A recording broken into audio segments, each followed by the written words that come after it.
নায়ক রাজ্জাক থেকে শাকিব খান এর মধ্যে অনেক নায়কের আগমন ঘটে বাংলাদেশ ফিল্ম ইন্ডাস্ট্রিতে এবং অনেক নায়ক দাপটের সঙ্গে অভিনয় করেন। বন্ধুরা, আজকের এই ভিডিওতে আমরা জানবো কোন নায়কের কারণে কোন নায়কের দাপট কমে যায়। তাহলে চলুন বন্ধুরা আমরা জেনে নেই। নায়ক রহমান সোনালী যুগের জনপ্রিয় নায়ক। 1998 সালে এদেশ তোমার আমার সিনেমা দিয়ে চলচ্চিত্রে আসেন। এই ছবিতে ভিলেন চরিত্রে অভিনয় করেন রহমান। এরপরে তিনি নায়ক চরিত্রে অভিনয় করেন আর দর্শকদের হৃদয়ে খুব সহজেই জায়গা করে নেয় আর দাপটের সাথে অভিনয় করেন রহমান। এরপর চলচ্চিত্রে আসেন জাভেদ। 1964 সালে নয়া জিন্দেগি ছবির মাধ্যমে নায়ক হিসাবে খুব বেশি জনপ্রিয়তা না পেলেও নাচের মাস্টার হিসাবে ওই সময়ে ব্যাপক জনপ্রিয়তা পায় জাভেদ। এরপর চলচ্চিত্রে আসেন নায়ক রাজ্জাক। রাজ্জাকের প্রথম ছবি 13 নম্বর ফেকুস্তা গার্লেন। এই ছবিতে রাজ্জাক ছোট্ট একটি চরিত্রে অভিনয় করেন আর প্রথম কেন্দ্রীয় চরিত্রে অভিনয় করেন বেহুলা ছবিতে। প্রথম ছবিতেই রাজ্জাক জনপ্রিয়তা খ্যাতি অর্জন করেন। এরপর নায়ক রহমানের জনপ্রিয়তা একদমই কমে যায়, কারণ নায়ক রাজ্জাক দেখতে যেমন সুদর্শন ছিলেন তেমনি অভিনয়ও ছিলেন সেরা। এরপর এক টানা 6 বছর একক রাজত্ব করেন নায়ক রাজ্জাক। তবে বন্ধুরা, রাজ্জাকের জনপ্রিয়তা কিছু কমে যায় 1973 সালে, কারণ ওই সময়ে বাংলা চলচ্চিত্রে আবির্ভাব ঘটে জনপ্রিয় 4 নায়কের: ওয়াসিম, ফারুক, সুহেল রানা, আলমগীরের মতো তারকা। বন্ধুরা, আমার সাথে আপনি একমত হবেন যে নায়ক ওয়াসিমের কারণে রাজ্জাকের জনপ্রিয়তায় কিছুটা ভাটা পড়ে। ওয়াসিম চলচ্চিত্র জগতে আসেন 1972 সালে ছন্দ হারিয়ে গেলে ছবির মাধ্যমে। এই ছবিটির সহপরিচালক ছিলেন এবং ছোট্ট একটি চরিত্রেও অভিনয় করেছিলেন। আর ওয়াসিম প্রথম নায়ক হিসাবে আত্মপ্রকাশ করেন রাতের পর দিন ছবির মাধ্যমে। এই চলচ্চিত্রটি অসামান্য সাফল্যে ওয়াসিম তারকা খ্যাতি অর্জন করেন। এরপর একের পর এক সুপার হিট সিনেমা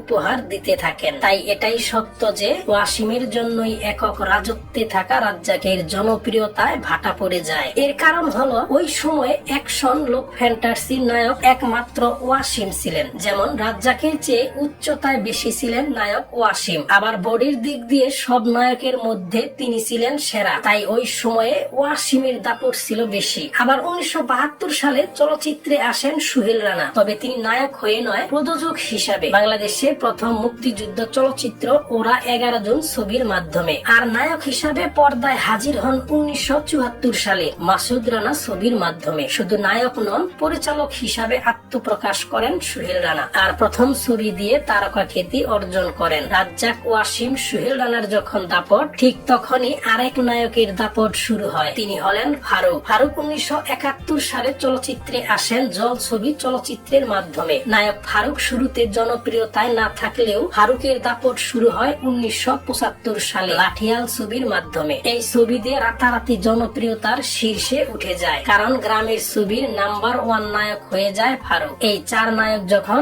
একের পর এক সুপার হিট সিনেমা উপহার দিতে থাকেন, তখন আরেক নায়কের দাপট চলে আসে। তিনি হলেন আলমগীর। আলমগীর চলচ্চিত্রে আসেন 1973 সালে আমার জন্মভূমি ছবির মাধ্যমে। বন্ধুরা, এই ছবির প্রযোজক নায়ক আলমগীরের পিতা ছিলেন। নায়ক আলমগীর শুরুতে জনপ্রিয়তায় না থাকলেও হাঁটি হাঁটি পা পা করে 1984 সালে আলমগীর জনপ্রিয়তার শীর্ষস্থানে উঠে আসেন। আর 1984 সাল থেকে শাবানা আলমগীর জুটি গড়ে ওঠে। আর এটা সত্য যে আলমগীরের জনপ্রিয়তার কাছে জনপ্রিয়তায় থাকা রাজ্জাক, ওয়াসিম, ফারুক, সুহেল রানার জনপ্রিয়তায় ভাটা পড়ে যায়। শুধু আলমগীরের দাপটের জন্যই নয়, 80 দশকে আরেক নায়কের দাপট শুরু হয়। তিনি হলেন জসিম। শুরুতে ভিলেন চরিত্রে অভিনয় করে দর্শকদের তাক লাগিয়ে দেন, আর যখন নায়ক চরিত্রে হাজির হন তখন ধীরে ধীরে জনপ্রিয়তার শীর্ষে উঠে আসেন। আর এটা সত্য যে আলমগীরের পর জসিমের দাপটে রাজ্জাক, ফারুক, ওয়াসিম, সুহেল রানা কোণঠাসা হয়ে পড়েন। বন্ধুরা, 70 দশকে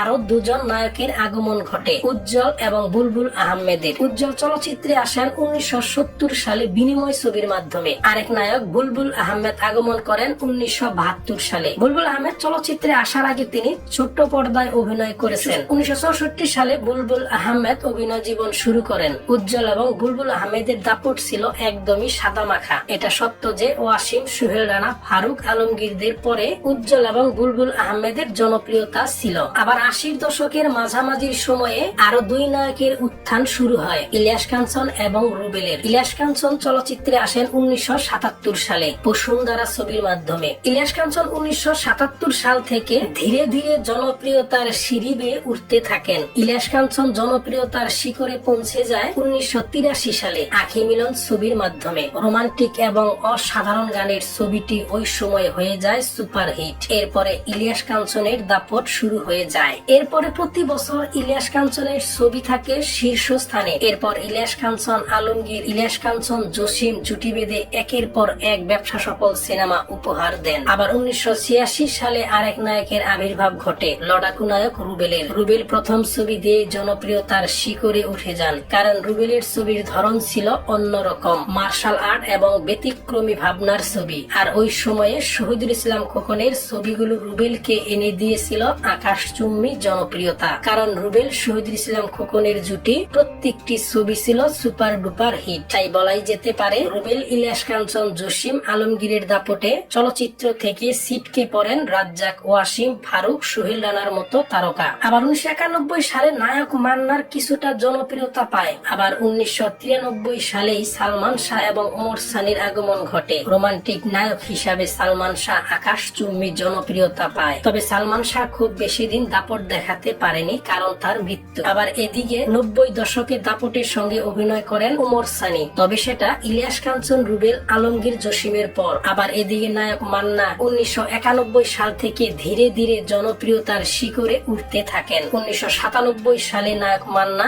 শীর্ষস্থানটি দখল করে নেয়। মান্নার কারণে ইলিয়াস কাঞ্চন, জসিম, রুবেলের দাপট অনেকটাই কমে যায়। 90 দশকের শেষের দিকে ইলিয়াস কাঞ্চন এবং রুবেলের জনপ্রিয়তা ভাটা পড়ে যায়। আর 1998 সালে নায়ক জসিম মারা যান। 1998 এবং 99 সালে একক নায়কের রাজত্ব শুরু হয়। 1998 সাল থেকেই নায়ক মান্না ফিল্ম ইন্ডাস্ট্রিতে রাজত্ব করতে থাকেন। আবার 2000 দশকে আরো 3 নায়কের দাপট শুরু হয়, আমিন খান, রিয়াজ এবং ফেরদৌসের। মান্নার পরই অ্যাকশন নায়ক হিসাবে আমিন খান তার জায়গা তৈরি করে নেয়। এরপর রোমান্টিক নায়ক হিসাবে রিয়াজ, ফেরদৌস জনপ্রিয়তা পায়। তবে এটা সত্য যে নায়িকা শাবনূরের কারণে রিয়াজ এবং ফেরদৌস বাংলাদেশ ফিল্মে রোমান্টিক নায়ক হিসাবে টিকে থাকেন। এদিকে মান্না 1 নাম্বার নায়ক। এরপরে আমিন খান, রিয়াজ, ফেরদৌসের যখন দাপট, তখন হাঁটি হাঁটি পাপা করে জনপ্রিয়তার শীর্ষস্থানটি দখল করে নেয় শাকিব খান। শাকিব খানের জনপ্রিয়তার দাপটে রিয়াজ, ফেরদৌস এবং আমিন খানের জনপ্রিয়তা একদমই কমে যায়। 2006 সাল থেকে 2008 সাল পর্যন্ত মান্না এবং শাকিব খানের লড়াই শুরু হয়। তবে এটা সত্য বন্ধুরা, 2006 সাল থেকেই মান্নার চেয়ে এগিয়ে ছিলেন শাকিব খান। নায়ক মান্না মারা যান 2008 সালে। আর তখন থেকেই মান্নার পর নায়ক শাকিব খান বাংলাদেশ ফিল্মে একাই রাজত্ব করে আসছেন। 2006 থেকে 2024 সাল পর্যন্ত শাকিব খানের ধারের কাছে কোনো নায়ক এখন পর্যন্ত আসতে পারে। নায়কদের আসা যাওয়া চলবেই, কিন্তু কিং খানের রাজত্ব চিরকাল অটুট। একটা সময় একটা নাম, শাকিব খান। যত নায়ক আসুক, কিং একটাই। বাংলা সিনেমার ইতিহাসে রাজা শুধু একজন, শাকিব খান। যারা ভাবে শাকিব খানের রাজত্ব শেষ, তারা ভুলে যায় কিংদের রাজত্ব চলে যুগের পর যুগ। যত নায়ক আসুক, শাকিব খানের মতো ক্রেজ আর কারও নেই।